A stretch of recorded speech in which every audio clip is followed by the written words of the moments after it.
We all know what happened on D-Day, but how many of us know what happened from the German side of the gun, where young, inexperienced soldiers had to stand their ground against a blackened sea of ships?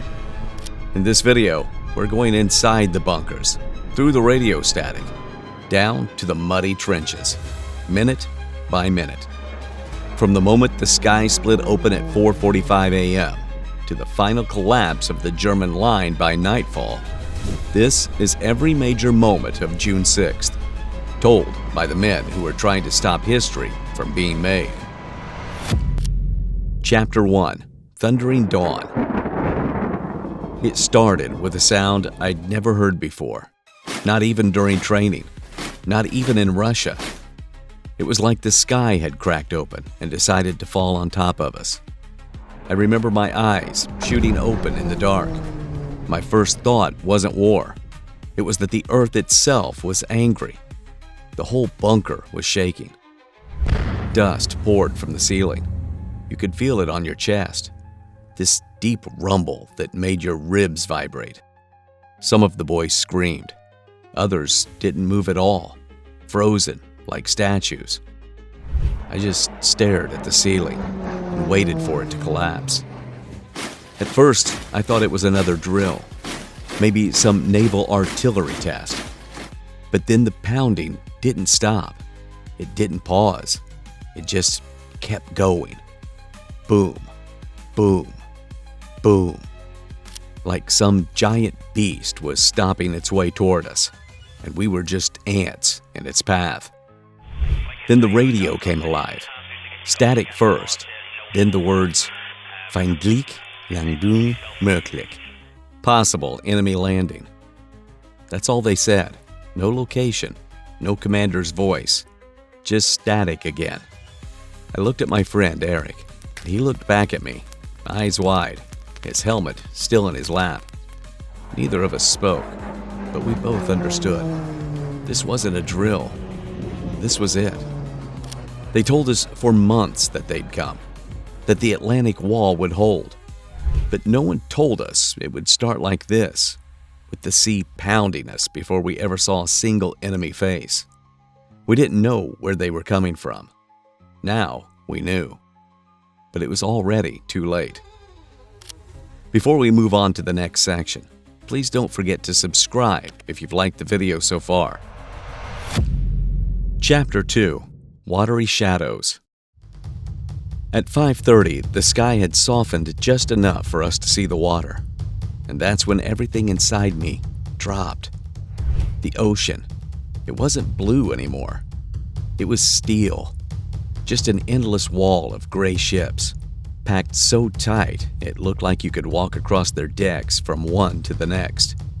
Transports, destroyers, gunboats, all crawling toward us like a living machine. One of the older guys, Kurt, I think, just whispered, "It's like Troy."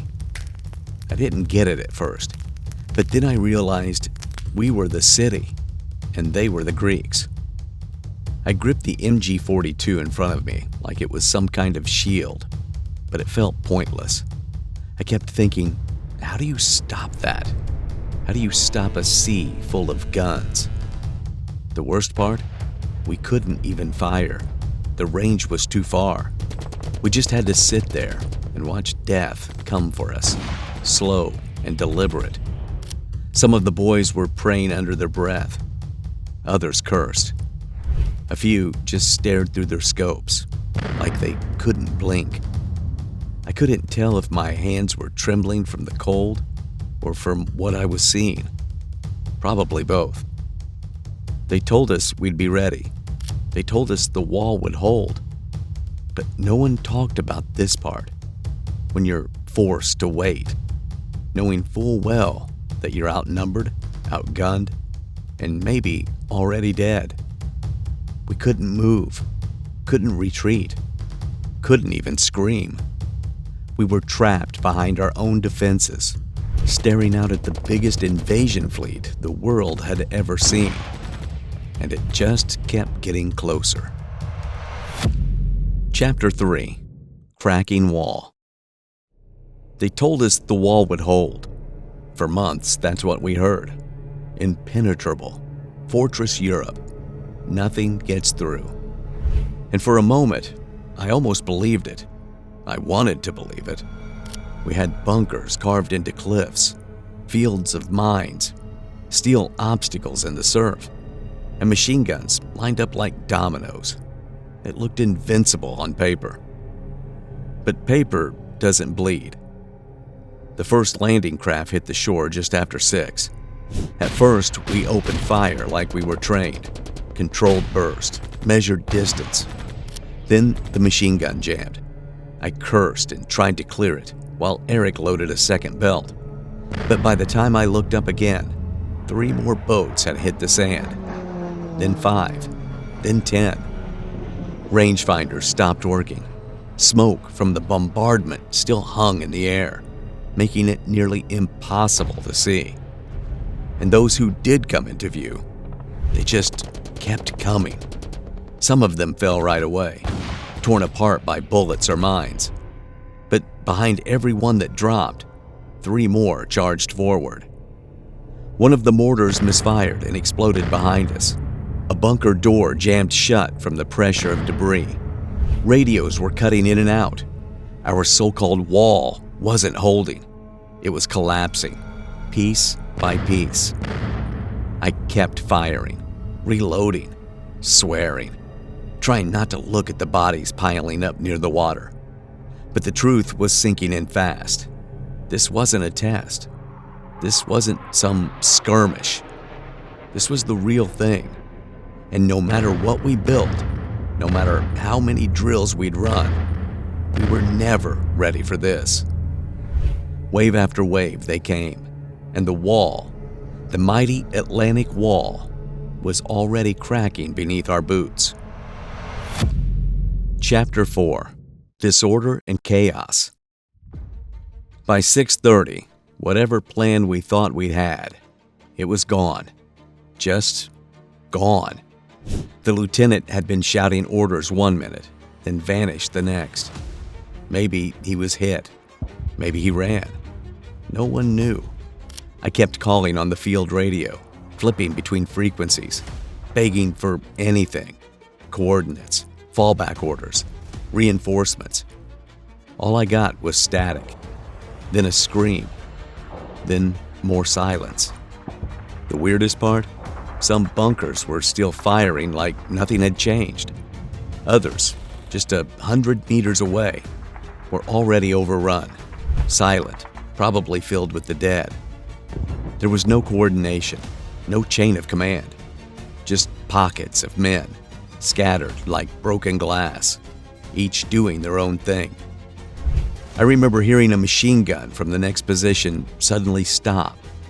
No misfire, no reload, just nothing. I stared in that direction, hoping someone would pop their head up, signal something. But no one did.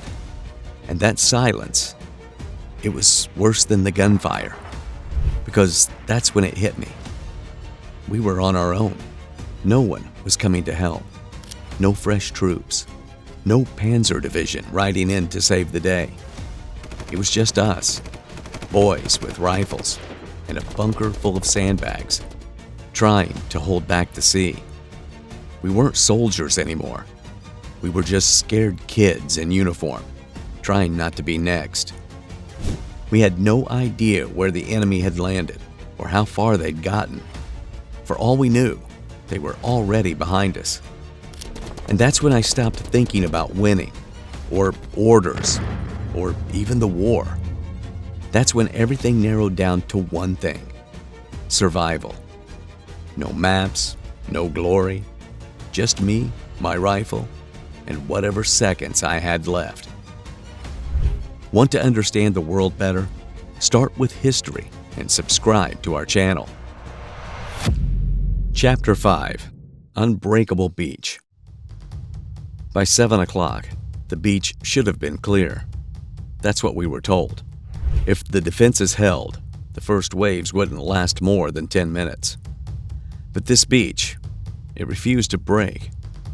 I kept firing, I don't even remember reloading. Just this rhythm. Squeeze the trigger, duck from return fire, load another belt. My shoulder was bruised from the recoil, my ears ringing from the constant burst. And still, they kept coming. I saw men drop, some instantly, some writhing. But behind every one that fell, 2 more crawled forward, dragging the wounded with them. It was like trying to stop the ocean with a handful of sand. I lost track of time.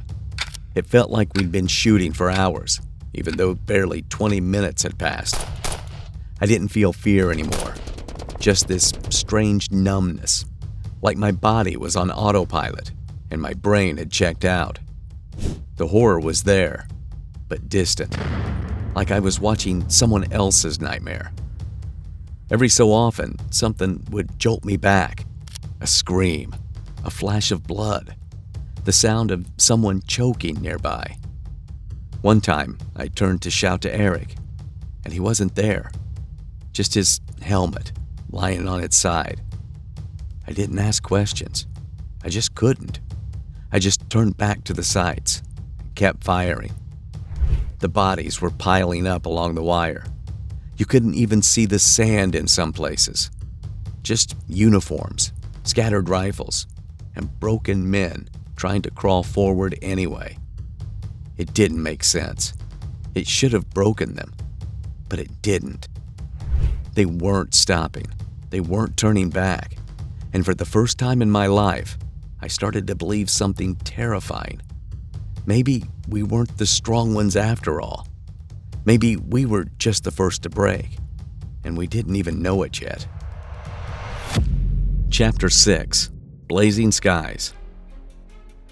By 8 o'clock, something shifted. For a brief moment, it almost felt like we had a chance. Some landing craft were still stuck in the surf. A few of our MGs were holding strong. Maybe we could push them back. That hope didn't last long. The first bomb landed behind us with a sound I can't describe, like the earth itself coughed. Then came another, and another. Suddenly, the sky was howling, and the ground was moving like water. Trees snapped in half.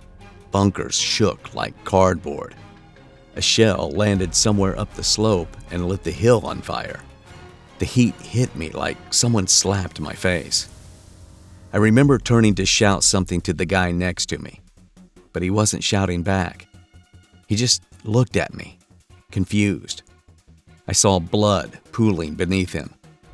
His legs were gone, clean off.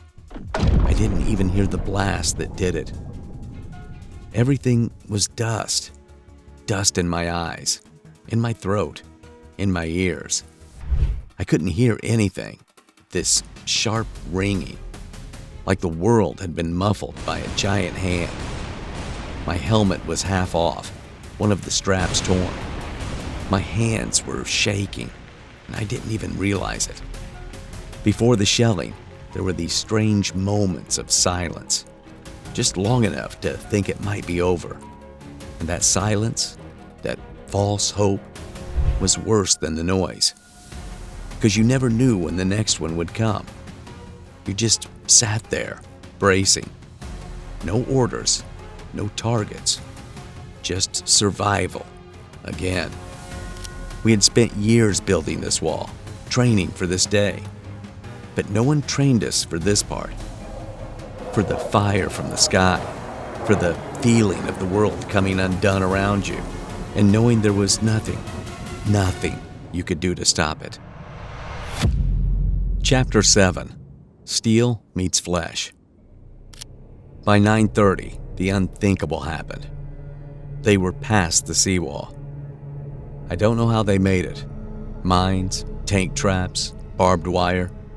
We'd built a nightmare on the beach, but somehow they pushed through it, crawled over bodies, under fire, through smoke thick enough to choke you, and now they were climbing, fast.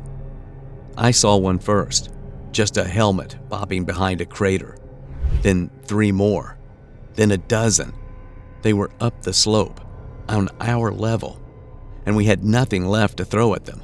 No grenades, no mortars, just rifles and whatever nerves we had left. I fired, missed, fired again. Someone screamed, and I ducked. When I turned, I saw Emil, my friend since basic training, get hit in the chest. He fell backward like a puppet with the strings cut, his helmet spinning off and rolling into the trench. My heart was pounding so loud, I couldn't even hear my own shots. They were everywhere now, moving fast, spreading out, flanking. The line wasn't breaking all at once. It was tearing slowly, meter by meter, like fabric being ripped by hand. Every position that fell opened a new wound in the defense. We couldn't hold it. We couldn't even see where they were coming from anymore. The smoke and chaos made everything look the same. Friendly, enemy, alive, dead. There was no plan now, just instinct. Run, fire, duck, repeat. We had always imagined we'd die behind those walls, holding strong. But now the wall wasn't a wall at all. It was just dirt and bodies, and it was slipping away under our boots. And for the first time that day, I felt in my gut. We were losing, and there was nothing we could do to stop it. Chapter 8. The Last Orders. Between 10 o'clock and noon, someone, somewhere, still thought we could push them back. They called it a counterattack, forming Kampfgruppen, they said. Small fighting units mixed together from whatever was left. But it wasn't some elite force. It was just more like us, artillery crew without guns, cooks with rifles, messengers turned riflemen, all pulled from nearby villages, thrown together, and pointed inland like that would fix anything. I was ordered to regroup with what was left of the 3rd Company. Half the men were strangers. One guy had no helmet. Another had a bandage around his leg and couldn't walk properly. We tried to flank around the advancing Americans, some woods to the south, maybe a ridge for cover.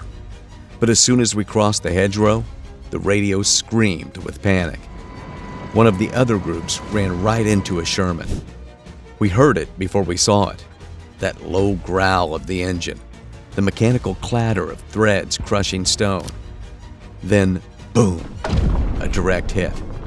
Then another. Someone screamed through the headset. Something about fire. Someone burning alive. Then static. That was the end of their group. We didn't even get close. No coordination, no intel. We were just moving blind, hoping we were flanking, when really, we were probably circling into more gunfire. Some of the boys started drifting away, not running, just walking, disappearing into the trees, like they couldn't take one more minute of this. I didn't blame them. This wasn't a counterattack. It was desperation. It was throwing bodies into the fire and hoping it would go out. We weren't taking ground anymore. We weren't defending it either. We were just trying to find a place where we might last a few more hours, or at least die without screaming. Chapter 9. Deadly Silence. By evening, the beach didn't look like a battlefield anymore. It looked like the end of the world. The bunkers were rubble. The trenches were gone, flattened or filled with the dead. The air still smelled like fire and blood and metal, but the noise, that had stopped. No more shelling, no more shouting. Just this eerie silence, broken only by the occasional distant shot or someone moaning in the distance. I was sitting in a crater, hugging my rifle like it still meant something. My hands were shaking, not from fear, at least not anymore, but from exhaustion, the kind that sinks into your bones. I hadn't eaten. I couldn't remember the last time I drank water. My ears were ringing so loud, it felt like the world had been muted. Some of the men surrendered. Others just wandered into the woods, disappearing without a word. No one tried to stop them. What would have been the point? The lines we were supposed to hold didn't exist anymore. It was just a beachhead. It was just scorched earth. We weren't defending anything. We were just survivors now.